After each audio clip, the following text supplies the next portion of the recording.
이사야서의 주요 패턴이 그러하듯이 이사야 선지자는 9장 8절부터 다시 심판, 경고의 메시지를 전합니다. 9장 8절부터 21절까지는 북이스라엘에 대한 심판 예언, 그리고 10장 1절부터 4절까지는 너희로 지칭되는 어떤 청중인 유다 지도자에 대한 심판 메시지가 전해집니다. 주목할 부분은 이런 심판의 메시지는 12절, 17절, 21절, 4절에 규칙적으로 언급된 말씀과 더불어서 진행된다라는 겁니다. 어떤 말씀인지 우리 한 구절만 읽어보도록 하겠습니다. 12절 하반부입니다. 12절 하반부, 그럴지라도, 그 부분부터 한번 읽어보겠습니다. 그럴지라도 여호와의 진노가 돌아서지 아니하며 그의 손이 여전히 펴져 있으리라. 자, 이 말씀이 지금 12절, 17절, 21절, 4절에 규칙적으로 언급됩니다.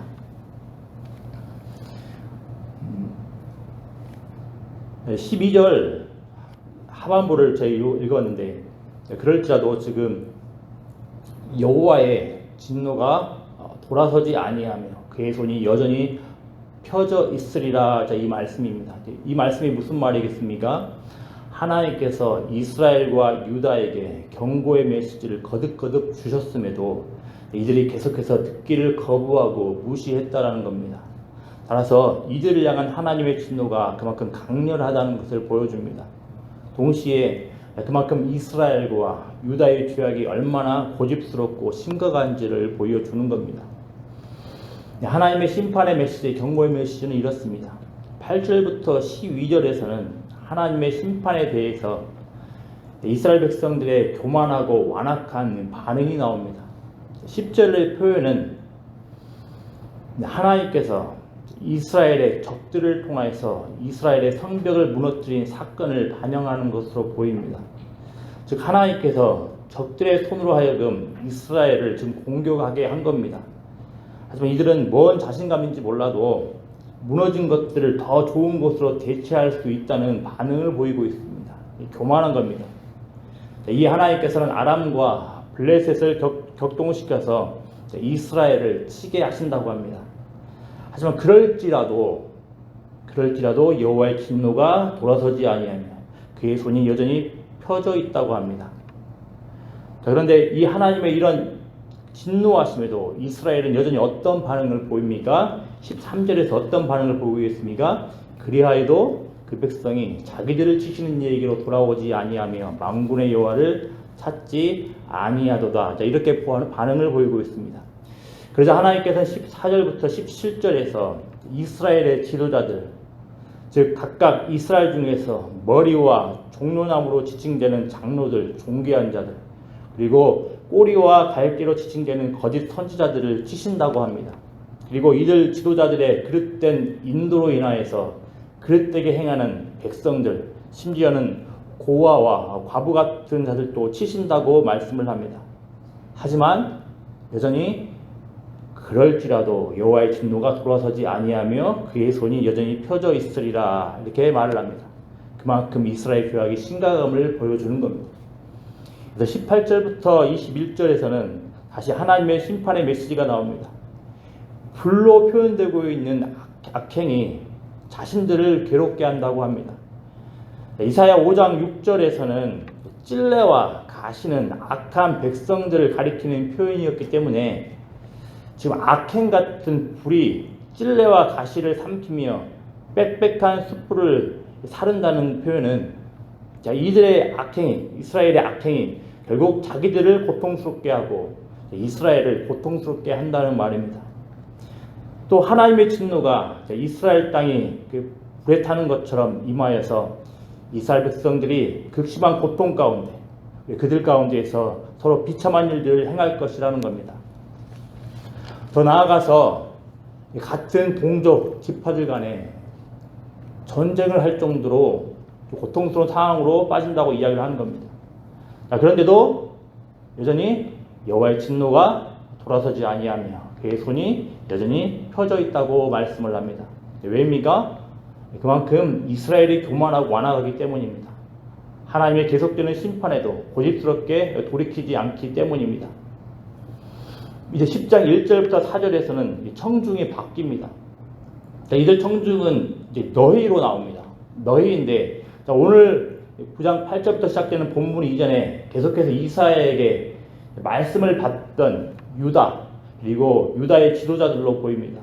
이 말은 좀 더 큰 문맥에서 보면 앞선 이스라엘에 대한 심판 메시지와 그 결과는 유다의 회개를 촉구하는 것과 좀 연결되는 것으로 알 수 있습니다. 그러니까 유다는 이스라엘을 향한 하나님의 심판 메시지와 그리고 그 심판의 결과들을 보면서 분명히 하나님께서는 심판 경고의 메시지를 주시고서 돌이키지 아니하면 심판하시는 분임을 진지하게 받아들여야 했던 겁니다. 자, 그러면 유다는 어떤 상태이기에 하나님의 경고 메시지에 진지하게 받아들여야 하겠습니까? 10장 1절부터 4절의 말씀을 보면 유다는 정의와 공의가 없습니다. 왜곡되었습니다. 불의한 일로 가득을 합니다. 특히 법을 맡은 특권층들이 불의한 법령을 만들고 불의한 말을 기록하여서 사회에서 보호받아야 할 대상들을, 사회적 약자들을 괴롭게 하는 모습을 보입니다. 이제 이들에 대한 경고의 말씀이 주어지는데 바로 오늘 본문에는 명확히 나와 있지 않지만 아스로부터 피할 수 없는 비참한 이 상황들을 맞이하게 될 겁니다. 자, 그런데도 뭐라고 이야기를 합니까? 여호와의 진노가 돌아서지 아니하며 그의 손이 여전히 펴져 있으리라. 또 이 말씀으로 끝납니다. 유다 또한 이스라엘의 전철을 밟아 교만하고 완악한 태도를 보이기 때문인 겁니다. 간략하게 이스라엘과 유다에 대한 심판, 경고의 메시지를 살펴봤습니다. 우리는 이런 메시지와 그리고 일련의 과정들을 통해서 두 가지 정도 간단히 교훈을 배워보겠습니다. 첫 번째로는 하나님 앞에서 교만함과 고집스러운 모습들은 즉각 버려야 한다는 겁니다. 하나님께서는 거듭 그럴지라도 여호와의 진노가 돌아서지 아니하며 그의 손이 여전히 펴져 있으리라 이렇게 말씀을 하십니다. 왜이겠습니까? 만일 이스라엘 유다가 자신들의 죄악을 진지하게 돌아보면서 하나님께로 돌이켰다면 이런 표현들은 거듭 나오지 않았을 겁니다. 자, 이 말은 그만큼 이스라엘과 유다가 하나님 앞에서 얼마나 교만하며 얼마나 완악한지를 보여주는 겁니다. 자, 하나님께서는 지금도 우리가 그릇된 모습으로 살아가고 있을 때 우리에게 거듭 얼마든지 메시지를 주실 수 있으십니다.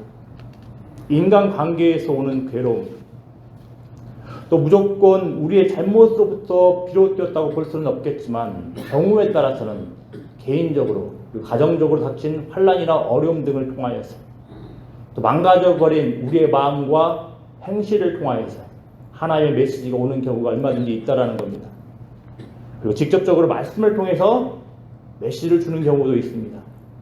왜이겠습니까? 바로 교만함과 그 고집스러운 태도들을 버리고 하나님께로 돌이키라는 겁니다. 그렇지 않고 계속 고집을 부린다면 분명 하나님의 책임 추궁을 피할 수 없게 될 겁니다. 말하기는 우리의 신앙 여정 가운데에서 오래 참으시는 가운데 회개하라고 메시지를 주시는 하나님 앞에서 늘 빠르게 돌이키는 은혜가 있기를 기도합니다. 두 번째 살펴볼 수 있는 것은 주변 사람들에게 펼쳐지는 상황을 나를 향한 하나님의 메시지일 수 있다는 것을 우리가 생각을 해봐야 된다는 겁니다. 앞서서 이스라엘에게 주어진 심판 경고의 메시지는 유다를 향하고 있음을 살펴봤습니다. 오래 참으시는 중에 하나님께서 이스라엘에게 주신 경고의 말씀은 이스라엘이 하나님의 말씀을 무시하자 현실로 다가오고 맙니다. 유다는 이스라엘에게 주신 하나님의 경고의 말씀이 분명히 현실 가운데 이루어질 수 있음을 알고 지금 자신들의 그릇된 태도로부터 돌이켜야 했습니다. 하지만 안타깝게도 유다는 이스라엘의 전철을 밟고야 말았습니다. 마찬가지입니다. 우리는 조금만 깨어있으면 하나님의 말씀을 무시하던 자들에게 또는 그런 교회에게 나타난 안타까운 현실들을 얼마든지 볼 수가 있습니다. 이것들을 보면서 우리는 무엇을 생각을 해야 되겠습니까? 그저 우리랑은 상관없는 일이라고 가볍게 여기지 말고 우리 또한 하나님의 메시지를 무시하거나 고집스럽게 거부하고 있다면 이런 안타까운 모습에 얼마든지 처할 수 있다는 것을 우리는 꼭 기억을 해야 되겠습니다. 이스라엘에게 거듭거듭 주셨던 하나님의 경고의 말씀이 현실 가운데 나타나는 것처럼 우리에게도 언제든지 그럴 수 있음을 기억을 하며 즉각 돌이키는 모습이 필요한 겁니다. 주변에서 펼쳐지는 그 상황들을 타산지석으로 삼아서 하나님께서 원하시는 방향으로 바로바로 방향 전환하며 살아가는 복된 우리 광주 영광교회 되기를 기도합니다. 기도하겠습니다. 아버지 하나님, 오래 참으심이여 우리에게 거듭거듭 말씀을 주시는 하나님께로 즉각 돌이킬 수 있는 은혜를 다하여 주시길 소망합니다. 주변의 인물들에게서 나타나는 상황들을 바라보면서 나를 향한, 우리를 향한 하나님의 말씀을 깨닫게 하여 주시고 즉각 돌이킬 수 있는 은혜를 다하여 주시기를 소망합니다. 교만함과 완악함의 길로 계속해서 가는 것은 패망의 길임을 기억할 수 있도록 은혜를 다하여 주시고, 때로 하나님의 말씀 앞에서 마음이 아프더라도 용기를 가지고서 우리를 즉각 돌이키길 원하시기에 우리에게 메시지를 주시는 하나님께로 돌이킬 수 있는 은혜가 있도록 주께서 인도하여 주시기를 소망합니다. 아버지 하나님, 우리를 긍휼히 여기시고 오래 참으시는 중에 우리에게 늘 말씀을 주시고 우리를 선한 방향 가운데 인도하시는 늘 하나님을 기억할 수 있도록 은혜를 다주시고, 그 하나님의 오래 참으심을 당연시 여기지 않게 하시고, 그 하나님의 오래 참으심 앞에서 우리의 겸손함으로 또 하나님을 기뻐함으로 돌이킬 수 있는 우리 복된 광주 영광교회 될 수 있도록 은혜를 다하여 주시옵소서. 감사를 드리며 예수님의 이름으로 기도드리옵나이다. 아멘. 하늘에